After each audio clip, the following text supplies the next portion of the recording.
नमस्कार दोस्तों, SSC exam के क्वांटिटी एप्टीट्यूड के इंपॉर्टेंट टॉपिक की सीरीज में आपका बहुत बहुत स्वागत है। तो दोस्तों, मैं अपने जैसे पिछले वीडियोस में देखा था कि एसएससी एग्जाम के कुछ प्रीवियस ईयर के क्वेश्चंस हमने सॉल्व किया था। तो उसी सीरीज को फॉलो करते हुए आज जो हम क्वेश्चन देखने वाले हैं वो किस पे बेस्ड होगा? इनवर्स रेशियो पे। किस पे बेस्ड होगा? इनवर्स रेशियो पे।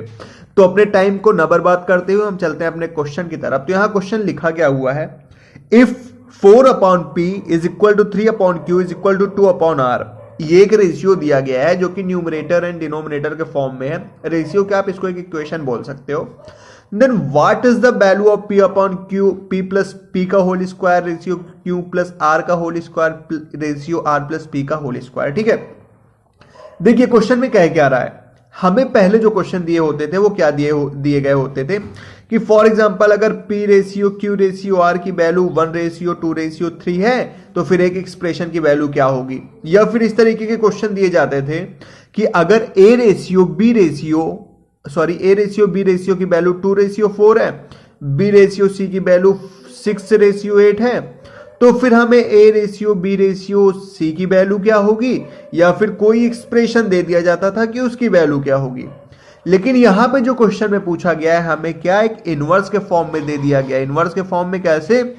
4/P is equal to 3/Q is equal to 2/R दिया गया है। तो हमें इस एक्सप्रेशन की वैल्यू बतानी है।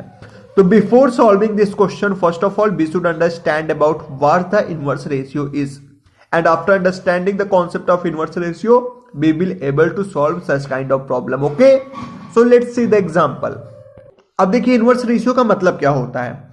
अगर हमें कोई क्वेश्चन दिया गया हो जैसे P ratio Q ratio R की वैल्यू कुछ दी गई हो, या फिर P/2 is equal to Q/4 is equal to R/8 दिया गया है। अगर ये इक्वेशन इस तरीके से दी गई है तो हमसे पूछ लेगा P ratio Q ratio R की वैल्यू। ठीक है, तो यहां पे तो हम P ratio Q ratio R की वैल्यू डिटरमाइन कर सकते हैं ना। लेकिन जब हमें ये क्वेश्चन दिया गया, फॉर एग्जांपल इसी को कर दिया जाए 2/P is equal to 4/Q is equal to 8/R, ये इक्वल है, तो ये हो गया इनवर्स रेशियो। मेरा पहले आप समझिएगा मैं कहना क्या चाहता हूं। अगर हमें क्वेश्चन में दिया है x/2 is equal to y/3, अगर ये एक्सप्रेशन एक दूसरे की इक्वल है तो क्या इसको हम ये नहीं कह सकते कि 2/x is equal to 3/y? बेशक कह सकते हैं, क्योंकि अगर हम x वाले टर्म को इनवर्स कर रहे हैं तो हम y वाले भी टर्म को इनवर्स कर रहे हैं। बट अगर हम ये सोचें कि x/2 is equal to 3/y कर दें तो ये सही होगा क्या? नहीं सही होगा। क्यों नहीं सही होगा? क्योंकि हमने x को तो इनवर्स नहीं किया लेकिन y को यहां पे क्या किया? इनवर्स कर दिया, तो ये नहीं सही। बट अगर हम x को भी इनवर्स कर रहे हैं और y को भी इनवर्स कर रहे हैं तो ये सेम होगा। जैसे x/2 is equal to y/3 है तो 2/x is equal to 3/y भी इक्वल होगा। इसी को हमने क्या कह दिया? Inverse ratio. कि अगर ये इस फॉर्म में एक दूसरे के इक्वल है तो इसके इनवर्स फॉर्म में भी एक दूसरे के इक्वल ही होंगे। ठीक है, तो अब जैसे ये क्वेश्चन दिया है 2/P is equal to 4/Q is equal to 8/R दिया गया है, ये 8 है, तो हम इसको ऐसा लिख सकते हैं ना, P/2 is equal to Q/4 is equal to R/8। अब यहां पे ध्यान दीजिएगा कि अगर हम एक को इन्वर्स कर रहे हैं तो हम दूसरे को भी इन्वर्स कर रहे हैं, तीसरे को भी इन्वर्स कर रहे हैं। हम कतई ये नहीं करेंगे कि हम इसको इन्वर्स कर दिए, इसको कर दिया फिर इसको ना करें, या फिर किसी एक को ना इन्वर्स करें बाकी को कर दें, या फिर बाकियों को इन्वर्स कर दें किसी एक को ना करें। ठीक है, हम इन्वर्स करेंगे तो सभी का करेंगे, तो ये सेम ऐसे हो जाएगा कि जैसे ये सिंपल फॉर्म में एक दूसरे के इक्वल थे वैसे ये इन्वर्स फॉर्म में भी एक दूसरे के इक्वल होंगे। अब अगर हमारी सवाल यहां तक आ जाती है तो इसका सिंपली सा मतलब हुआ कि अगर हमें किसी इक्वेशन में वैल्यू रखनी है तो P की जगह पे 2 रख देंगे, Q की जगह पे 4 रख देंगे और R की जगह पे 8 रख देंगे। सिर्फ इतना सा कॉन्सेप्ट है। आई होप कि आपको समझ में आ गया होगा। अगर इतनी चीजें समझ में आ गई होंगी तो चलिए अपने क्वेश्चन की तरफ चलते हैं। अब देखिए क्वेश्चन में क्या है, 4/P is equal to 3/Q is equal to 2/R दिया है।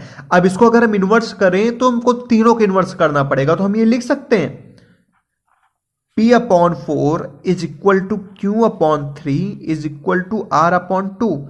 बेशक लिख सकते हैं। तो अब इसको हम ये भी कह सकते हैं इससे कि P की वैल्यू क्या हुई 4 हो गई, Q की वैल्यू क्या हो गई 3 हो गई, R की वैल्यू क्या हो गई 2 हो गई।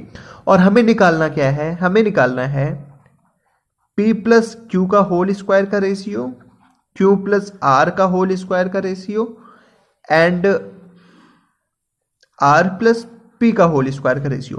तो P प्लस Q कितना होगा 4 3 7 7 7 जा 49, Q प्लस R कितना होगा 3 प्लस 2 5 5 5 जा 25 एंड R प्लस P 4 और 2 6 6 6 जा 36। तो हमारा रेशियो क्या हो जाएगा 49 रेशियो 25 रेशियो 36। कहीं दिख रहा है क्या ऑप्शन में? बेशक दिख रहा है, ऑप्शन ए। अब मेरी बात समझिएगा, मैं आपको इतनी चीजें इस वजह से समझाया ताकि आपको अच्छे से समझ में आ जाए। अब हमें क्या जरूरत है भाई कि अगर 4/P दिया 3/Q और 2/R करना है तो हम इसको क्या कहते हैं, पहले रेस इनवर्स करें फिर इसकी वैल्यूज देखें। हम किसी बोर्ड का एग्जाम तो नहीं दे रहे हैं ना कि हमें स्टेप मार्किंग मिलनी है कि हम एक एक स्टेप करेंगे। हम कंपिटिटिव एग्जाम की तैयारी कर रहे हैं तो हमें सीधे से सोल्यूशन आना चाहिए। तो अगर हम P/4 लिख के डिटरमाइन करें कि P की वैल्यू 4 है तो उसको तो हम यहां से भी डिटरमाइन कर सकते हैं ना कि अगर 4/P भी दिया है तो हम सिंपली कह देंगे P की वैल्यू 4 है, Q की वैल्यू 3, R की वैल्यू 2 है। तो हमें पेन का भी इस्तेमाल नहीं करना पड़ेगा, हम सीधे देखें P की वैल्यू 4, Q की वैल्यू 3, यहां पे बोला क्या P प्लस Q का होल स्क्वायर 4 प्लस 3 7 7 से बचा 49 हो गया and then Q plus R का Q की वैल्यू 3, R की वैल्यू 2, 3 प्लस 2 कर देंगे 5, 5 का रेशियो 25 और ऐसे ही करके इसका कर देंगे तो सिंपली से निकल आएगा। हमें इतना कैलकुलेशन करने की जरूरत ही नहीं है। तो आई होप कि आपको समझ में आ गया होगा। तो चलिए फटाक से चलते हैं अपने नेक्स्ट क्वेश्चन के तरफ। अब देखिए जो बेसिकली क्वेश्चन दिया गया है ना, ये आपको पिछले कॉन्सेप्ट को बेहतर तरीके से रिवाइज कर देगा। बहुत ज्यादा टाइम ना बर्बाद किए हुए अपने क्वेश्चन को पढ़ते हैं। If A ratio B is equal to 4/5 दिया है, ए रेशियो बी 4/5 दिया है, बी रेशियो सी 6/7 दिया है, देन हमें बताना क्या है, हमें बताना है A ratio B ratio C की वैल्यूज। तो ए रेशियो बी क्या दिया है 4/5, बी रेशियो सी क्या दिया है 6/7। अब हमने बताया था कि जो ब्लैंक जगह होगी अपने पड़ोसी में जो वैल्यू होगी उसी को ले लेगा, ठीक है। मतलब पड़ोसी की नकल उतार रहा है भाई, अगर तुम्हारे पास 5 है तो मेरे पास भी 5 ही होगा। इसने कहा तुम्हारे पास 6 है तो मेरे पास भी 6 होगा, ठीक है। और उसके बाद हम करते क्या हैं, हम सिंपली से इन सबको क्या कर देते हैं मल्टीप्लाई। 6 4 जा 24, 5 6 जा 30 एंड 5 7 जा 35। ये आ गया हमारा रेशियो किसका, A ratio B ratio C. अब हमें बताना क्या है, सॉरी हमने यहां पे आपसे कह दिया था कि A ratio B ratio C बताना है, नहीं हमें यहां पे बताना है ए प्लस बी का रेशियो, बी प्लस सी का रेशियो, सी प्लस ए का रेशियो। ए प्लस बी क्या हो जाएगा 54, बी प्लस सी क्या हो जाएगा 65 and C plus sorry A plus B हमारा क्या हो गया 54, बी प्लस सी क्या हो गया 65 और ये ए और सी क्या हो जाएगा 5 4 9 3 2 जा 5, ये हो गया हमारा 59। तो हमारा इसमें से कौन सा ऑप्शन सही हो रहा है 54 एंड देन सॉरी बी ये सही होगा 54 देन 65 एंड देन 59। तो ऑप्शन हमारा बी सही होगा। समझ में आया ना, इसको मैंने डायरेक्टली कैलकुलेट कर दिया। आप इसको भी कर लो कि ए 24 है बी 30 है तो ए प्लस बी कितना हो गया, ए प्लस बी हो गया हमारा 54, बी प्लस सी कितना दिया गया 30 है, 35 जोड़ देंगे 65 हो जाएगा और सी प्लस ए कितना हो जाएगा 35 और 24 हमारा 59 हो जाएगा। तो वही तो हमारे रेशियो में दिया गया है। तो आई होप कि आपको मेरे द्वारा बताई गई चीजें समझ में आई है। ना भी समझ में आई हो ना यार तो आप कमेंट बॉक्स में अपने रिव्यू जरूर दिया करिए। मिलते हैं नेक्स्ट वीडियो में, तब तक के लिए नमस्कार, जय हिंद, जय भारत।